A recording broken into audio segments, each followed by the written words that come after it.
দূর থেকে সমুদ্রকে দেখে যতটা সুন্দর ও শান্ত মনে হয়, ঠিক ততটাই গভীর ও রহস্যে ঘেরা।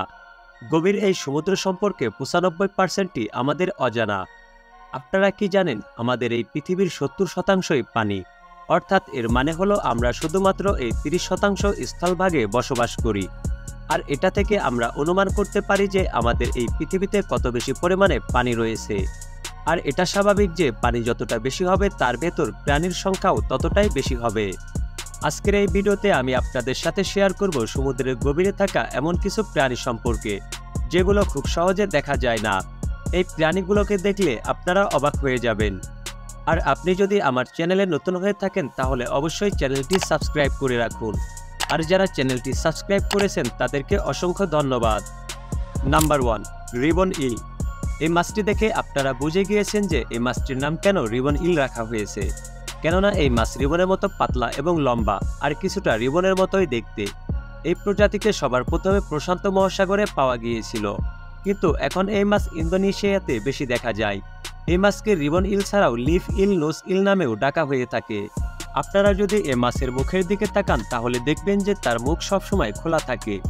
এর মানে এই নয় যে সে সবসময় খাওয়ার জন্য হা করে থাকে।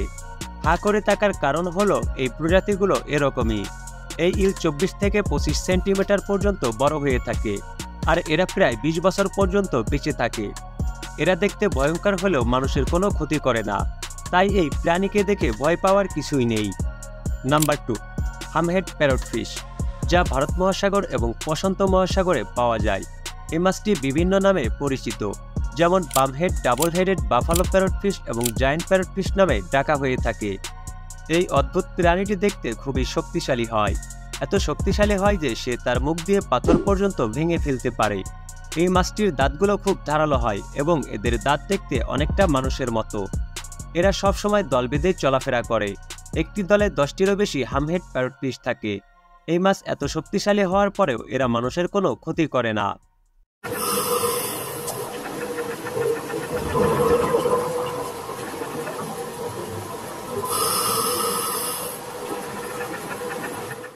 Number 3, caravela Portuguese. আপনারা তো অনেকেই সমুদ্র সৈকতে ঘুরতে গিয়েছেন। সেখানে অনেক সময় আবর্জনা পড়ে থাকতে দেখা যায়, আর সেগুলোর মধ্যে বেশিরভাগ প্লাস্টিকের জিনিসপত্র পড়ে থাকে, যা একদমই ভালো কথা নয়। কিন্তু এমনটা নয় যে সব জিনিসই প্লাস্টিকের হবে। কখনো কখনো এই প্রাণীটিও পড়ে থাকতে পারে। এটা দেখে একদম প্লাস্টিক ভাববেন না। এটাকে দেখতে অনেকটাই বেলুনের মতো, কিন্তু এটা সমুদ্রের একটি প্রাণী, যাকে পর্তুগিজ ম্যান অফ ওয়ার বলা হয়। এটাকে বিশেষ করে সমুদ্রের মাঝে ভেসে থাকতে দেখা যায়। কখনো কখনো সমুদ্রের ঢেউয়ের কারণে এরা সমুদ্রের কিনারায় চলে আসে। Number 4, Christmas tree worm. আমি কোনো সত্যিকারের ক্রিসমাস ট্রি এর কথা বলছি না, কেননা এটা একটি সামুদ্রিক প্রাণী। এটাকে দেখতে একদম ক্রিসমাস ট্রির মতো লাগে, এজন্য এটার নাম ক্রিসমাস ট্রি অর্ম রাখা হয়েছে। এই প্রাণীকে সমুদ্রের গভীরে পাওয়া যায়, যেখানে তাদেরকে আলাদা আলাদা রঙের দেখা যায়। এই প্রাণীগুলো দেখতে খুবই আকর্ষণীয়। অনেক মানুষ এদের কলোনি দেখার জন্য সমুদ্রের গভীরে গিয়ে থাকে, কিন্তু কাছে যাওয়ার পর এই ট্রি নিজেকেই পাথরের গর্তে ঢুকিয়ে নেয় এবং হঠাৎ করেই অদৃশ্য হয়ে যায়। Number 5, jellyfish bioluminescence. সমুদ্রের জেলিফিশ থাকাটা অনেকটাই স্বাভাবিক বিষয়, কেননা অনেক মানুষই এদেরকে দেখেছে এবং এদের সম্পর্কে জানে। কিন্তু আপনারা যেসব জেলিফিশ দেখেছেন এটা সেই জেলিফিশ নয়, কেননা এখন আমি আপনাদের যে জেলিফিশটা দেখাতে চলেছি তা খুবই আকর্ষণীয় এবং দুর্লভ। আপনারা দেখতে পাচ্ছেন যে এদের শরীরে কত অসাধারণভাবে লাইট জ্বলছে। মনে হচ্ছে কোনো মানুষ এদের শরীরে RGB লাইট লাগিয়ে দিয়েছে, কিন্তু এমনটা একদমই নয়। এরা জন্ম থেকেই এরকমই। এই জেলিফিশকে ভিডিওতে দেখতে কত সুন্দর লাগছে, তাহলে একবার ভেবে দেখুন সামনাসামনি দেখতে কত সুন্দর লাগবে এই জেলিফিশকে। Number 6, angler fish. এই মাছ দেখতে খুবই ভয়ঙ্কর। এই মাছের প্রায় 200টিরও বেশি প্রজাতি রয়েছে। এই মাছকে আটলান্টিক মহাসাগরের খুব গভীরে পাওয়া যায়। এত বেশি গভীরে থাকে যে যেখানে সূর্যের আলো পর্যন্ত পৌঁছাতে পারে না। এই মাছের মাথায় অদ্ভুত ধরনের একটা জিনিস থাকে, আর এই জিনিসটিকে ফিশিং রডের মতো করে ব্যবহার করেন তারা। শুধু তাই নয়, এই জিনিসটি অন্ধকারে বাতির মতো জ্বলে। মজার বিষয় হলো এটা শুধু মহিলা মাছেরই থাকে। পুরুষ মাছ অনেক ছোট আকারের হয়ে থাকে। সত্যিই কি এই মাছ খুবই ভয়ঙ্কর? আপনারা যদি কখনো এই মাছকে না দেখে থাকেন তাহলে অবশ্যই কমেন্ট করে জানাবেন। Number 7, feather starfish. এই অসাধারণ মাছ আসলে ক্যারিয়র প্রজাতি থেকে এসেছে, যেখানে বিভিন্ন ধরনের ফেদার স্টারফিশের সমাবেশ থাকে। স্টারফিশ দেখতে অসাধারণ লাগে। ফেদার স্টারফিশ ভারতীয় মহাসাগর এবং পশ্চিম প্রশান্ত মহাসাগরে পাওয়া যায়। এই ফিশ সমুদ্রের খুব গভীরে থাকে। এভাবেই এই ফিশ সমুদ্রের বিভিন্ন জায়গায় ভ্রমণ করে, আর এভাবেই তারা খাবার খায়।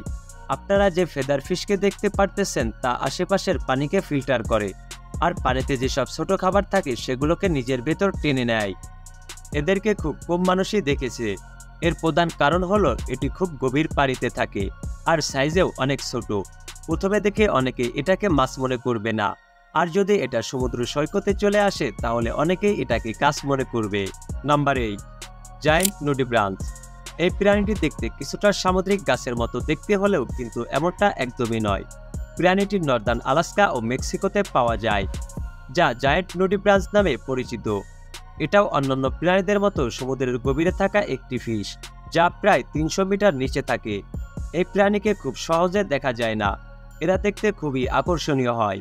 আপনারা চাইলে এদেরকে বাড়িতে লালন পালন করতে পারেন। আপনারা কে কে বাড়িতে লালন পালন করতে চান সেটা অবশ্যই কমেন্ট করে জানাবেন।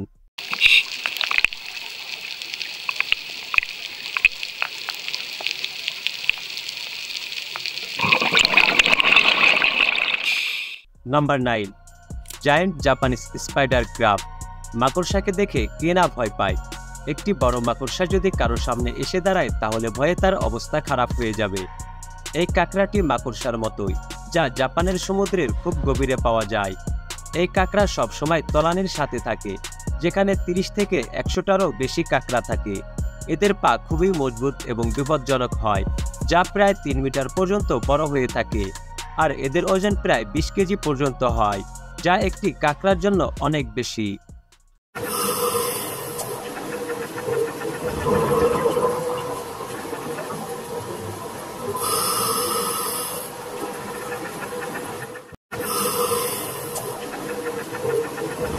এই ভিডিওতে আপনাদের কাছে কোন প্রাণীকে সবচেয়ে বেশি ভালো লেগেছে তা অবশ্যই কমেন্ট করে জানাবেন। আর ভিডিওটি ভালো লাগলে ভিডিওটিতে একটি লাইক করে দিন এবং আপনার বন্ধুদেরকে দেখার জন্য ভিডিওটি শেয়ার করে দিন। আবারও আসছি নতুন কোনো ভিডিও নিয়ে। সেই পর্যন্ত সকলে ভালো থাকুন, সুস্থ থাকুন। ধন্যবাদ।